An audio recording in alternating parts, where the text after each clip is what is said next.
Welcome friends, स्वागत है आपका हमारे चैनल जहाँ चाह वहाँ राम में। आज हम क्लास 6 हिस्ट्री का chapter 4 in the earliest cities पढ़ने जा रहे हैं। इस चैप्टर में हम लोग इंडस वैली सिविलाइजेशन के बारे में पढ़ेंगे। तो सबसे पहले ऑलमोस्ट 150 ईयर्स अगो जब पंजाब में जब ब्रिटिश थे तो उस टाइम पर डेवलपमेंट वर्क चल रहा था। तो हड़प्पा जो कि अभी पंजाब में है, पाकिस्तान में, वहाँ पे तो फिर काफ़ी हाई क्वालिटी ब्रिक्स मिले। तो फिर बाद में आर्कियोलॉजिस्ट ने पता किया तो वहाँ पे एक ओल्ड सिटी बसा हुआ था पहले, क्योंकि ऑलमोस्ट 4700 ईयर्स अगो पुराना था। और वो पहला शहर जो इस सिविलाइजेशन का खोजा गया था वो था हड़प्पा। और ये one of the oldest cities of the sub continent था। उसके बाद फिर इस शहरों की खासियत क्या थी? पहली खासियत थी कि सारे शहर को दो हिस्सा में बांटा गया था।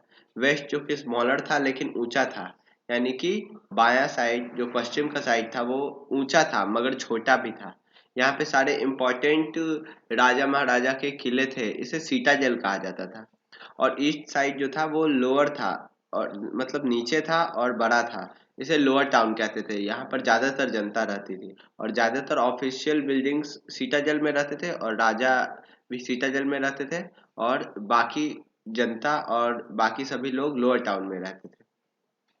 इसके बाद हड़प्पा के बाद मोहनजोदड़ो भी एक काफी इम्पोर्टेंट शहर था। आप मैप 3 में देख सकते हैं earliest city of the sub continent कि मोहनजोदारो वो भी पाकिस्तान में है।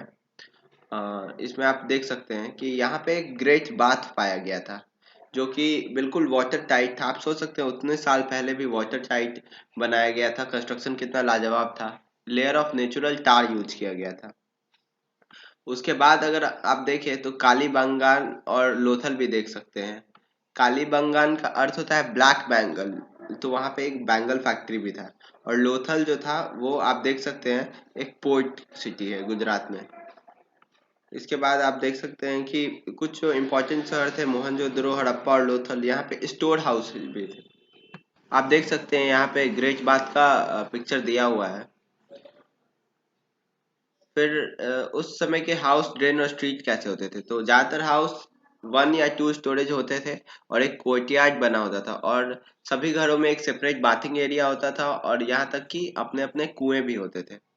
और ड्रेन्स भी काफी वेल कनेक्टेड थे और स्मॉलर ड्रेन थे जो कि बड़े ड्रेन से मिलते थे। और हर जगह पे बीच बीच में इंस्पेक्शन होल भी थे जिससे साफ सफाई हो पाता था। और काफी अच्छा स्ट्रीट भी थे। तो सब कुछ काफी वेल कनेक्टेड और वेल कंस्ट्रक्टेड था। फिर लाइफ इन द सिटी अगर आप देखें तो मेनली कुछ रूलर्स थे जो कि सिटी के कंस्ट्रक्शन को प्लान करते थे और स्पेशल बिल्डिंग भी बनाते थे। और डिस्टेंट लैंड से मेटल, प्रीशियस स्टोन और जो कुछ भी चाहिए हो वो सभी मंगाते थे। उस वक्त गोल्ड और सिल्वर काफी पॉपुलर थे और ब्यूटीफुल बीड्स भी बनाए जाते थे जो कि सजावट के काम में आते थे। और स्क्राइब्स जो आज के ज़माने में जिसे हम लिटरेट कहेंगे, जिसे लिखना आता था, उन सबको स्क्राइब्स कहा जाता था। और वो लोग सील बनाते थे। और कुछ क्राफ्ट पर्सन भी थे जो कि तरह तरह के चीज बनाते थे। आप देख सकते हैं नीचे हड़प्पन सील भी दिया गया है और काफी टेराकोटा टॉयज भी दिए हैं। और यहाँ पे ड्रेन का भी फोटो दिया है और एक वेल का। फिर हम देखें कि तरह तरह के क्राफ्ट बनाए जाते थे। ज्यादातर जो चीजें होती थी वो स्टोन, शेल या मेटल की बनी होती थी, जैसे कि कॉपर, ब्रॉन्ज, गोल्ड और सिल्वर। कॉपर और ब्रॉन्ज जो थे वो टूल्स बनाने के लिए भी हेल्प होते थे, वेपन, ऑर्नामेंट और वेसल बनाने के लिए भी। और गोल्ड और सिल्वर जैसे आज भी ऑर्नामेंट के लिए यूज होते हैं उस वक्त भी होते थे, और वेसल बनाने के लिए भी। और बीड, वेट और ब्लेड्स भी मिले हैं उस समय पे। आप देख सकते हैं लेफ्ट साइड में स्टोन वेट्स जो कि एक चर्ट नाम के स्टोन के बने होते थे। और राइट साइड में आप देख सकते हैं रेड कलर का एक स्टोन है, ब्यूटीफुल स्टोन, कार्नेलियन। कार्नेलियन नाम के रेड स्टोन से बीज बनाए जाते थे। और फार राइट में आप देख सकते हैं 3 स्टोन ब्लेड रखे हुए हैं, ये भी मेटल के बने हुए हैं। और आप नीचे देख सकते हैं बॉटम राइट में कि एक स्टोन स्टैचू है, ये मोहनजोदड़ो में मिला था। बियर्डेड प्रिस्ट भी इसको कहा जाता है क्योंकि इसकी दाढ़ी आप देख सकते हैं। फिर मेहरगढ़ जो पाकिस्तान में, जिसके बारे में हम लोग पिछले चैप्टर में पढ़े थे, वहां पे कॉटन सबसे पहले उगा था 7,000 ईयर्स अगो। तो ये काफी इंपॉर्टेंट फैक्ट है, आपको याद रखना चाहिए। और एक्चुअली क्लॉथ का कुछ पीस भी मिला था मोहनजोदड़ो में, कॉपर ऑब्जेक्ट और सिल्वर वेस्ट से जुड़ा हुआ। फिर फियांसे के बारे में दिया है। फियांस जो होता था वो एक आर्टिफिशियली प्रोड्यूस्ड मटेरियल होता था, जो कि स्टोन और शेल की तरह तो नहीं होता था, जो वो दोनों तो नेचुरल होते हैं, मगर ये एक सैंड को या फिर पाउडर क्वार्ट्ज जो होता है, जिसे सिलिकॉन भी कहते हैं, उसको गम से जोड़कर बनाया जाता था। और ये काफी चमकदार होता था और ग्लासी सरफेस होता था, ब्लू या फिर सी ग्रीन कलर का होता था। इससे earring, bangle, Beed, tiny vessel ये सब बनाया जाता था। फिर स्पेशलिस्ट जो किसी एक चीज में स्पेशलिस्ट हो, यानी एक काम, एक तरह का काम में वो काफी माहिर हो, आज भी उसे ही स्पेशलिस्ट कहते हैं। तो उसी का डिफिनेशन दिया है, जैसे कटिंग स्टोन में, या पॉलिशिंग बीड्स में, या कार्विंग सील में। फिर रॉ मटेरियल जो होते हैं, जो नेचुरली फाउंड होते हैं, जैसे वुड या फिर मेटल के ओर, जो भी फार्मर या हर्डर प्रोड्यूस करते हैं, ये सब बिल्कुल रॉ मटेरियल होते थे। और इसके बाद उसको उनको प्रोसेस किया जाता था। जैसे कि कॉटन अगर एक रॉ मटेरियल, तो उसको प्रोसेस करके क्लॉथ बनाया जाता था। तो कुछ रॉ मटेरियल तो हड़प्पन लोग को इजिली मिल जाते थे, जैसे copper, tin, gold, silver, precious stone. ये सब बाहर से मंगाने पड़ते थे, जो कि सबसे इम्पोर्टेंट है। और यहाँ पर आप याद रखिएगा कि क्या चीज कहाँ से लाया जाता था। जैसे कॉपर लाया जाता था राजस्थान से और ओमान से, जो कि वेस्ट एशिया में है। टीन, जो कि कॉपर और ब्रॉन्ज को मिला के बनाया जाता है, वो लाया जाता था अफगानिस्तान और ईरान से। गोल्ड जो है वो कर्नाटक से लाया जाता था।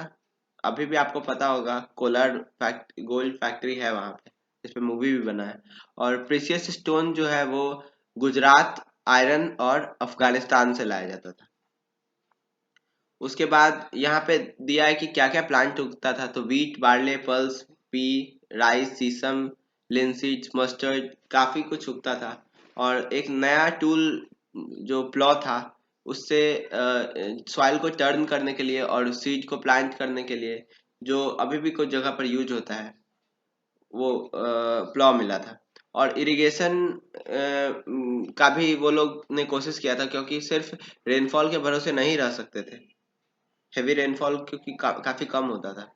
और काफी तरह के कैटल, शिप, गोट, बफेलो को भी रियर करते थे वो लोग। और कुछ फल जैसे बेर और फिश पकड़ते थे, और वाइल्ड एनिमल को भी हंट करते थे, जैसे कि एंटीलोप को, फार्मिंग के अलावा। और बाकी अगर हम हरपन टाउन्स की बात करें, तो धोलावीरा नाम का एक काफी फेमस टाउन था, खादिर बेत एरिया में, जिसको बेत स्पेल किया जाता है। और रन ऑफ कच्छ में है, गुजरात साइड। और ये फ्रेश वाटर और फर्टाइल सॉइल यहाँ पाया जाता था। बाकी सब हड़प्पन सिटी मोस्टली तो दो हिस्सों में बांटे जाते थे, सिटाडेल और लोअर टाउन, जैसा हमने पहले पढ़ा। मगर ये धोलावीरा 3 भाग में बांटा गया था, और सभी स्टोन वॉल से, मैसिव गेटवे से, इंट्रेंस के साथ सराउंडेड थे। और एक वाइट स्टोन भी पाया गया था, जो कि वुड के इनलेट ही था। उसके बाद अगर हम बात करें तो लोथल की, तो लोथल जो है वो साबरमती नदी गुजरात में है, उसी पे बसा हुआ शहर था। और गल्फ ऑफ खम्बत से काफी पास है। यहाँ से सेमी प्रीशियस स्टोन मंगाया जाता था, काफी इजीली अवेलेबल था। और स्टोर हाउस भी यहाँ पे पाया गया था। और सील और सीलिंग यहाँ भी पाया गया था। आप देख सकते हैं, यहाँ एक डॉकयार्ड का फोटो दिया है लोथल के। और यहाँ पे वर्कशॉप भी मिला था बीज बनाने के लिए। फिर सील और सीलिंग क्या होता है, ये एक तरह का स्टैम्प बैग या पैकेट होता था, जिससे गुड्स को एक जगह से दूसरे जगह ले जाया जाता था, और इसी इम्प्रेशन ऑफ द सील को सीलिंग कहा जाता था। फिर कैसे खत्म हुआ ये सब, 3,900 ईयर्स अगो काफी सिटी में लोग रहना छोड़ दिए। कुछ लोग, मोहनजोदड़ो में गार्बेज भर गया, काफी नदियां सूख गई, कुछ लोग का मानना है डिफोरेस्टेशन हुआ, और ग्रीन कवर खत्म हो गया, क्योंकि ग्रेजिंग बहुत ज्यादा हो गया शेप गोट सबसे। कुछ लोगों का मानना है फ्लड आ गया।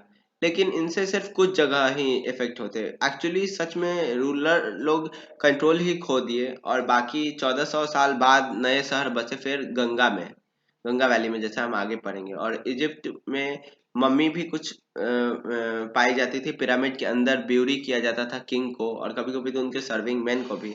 ये दुनिया का सबसे बड़ा ब्यूरियल है। आई होप आप चैप्टर्स में जहाँ कुछ है नहीं, हम सारे कीवर्ड्स भी डिस्कस कर ही चुके हैं, एक्सरसाइजेज आप कर ही लेंगे। So thank you very much. Must subscribe the channel. Like the video and share with your friends. आपकी इंपॉर्टेंट डेट्स भी आप देख लीजिएगा, सब हम डिस्कस कर चुके हैं। तो थैंक यू वेरी मच।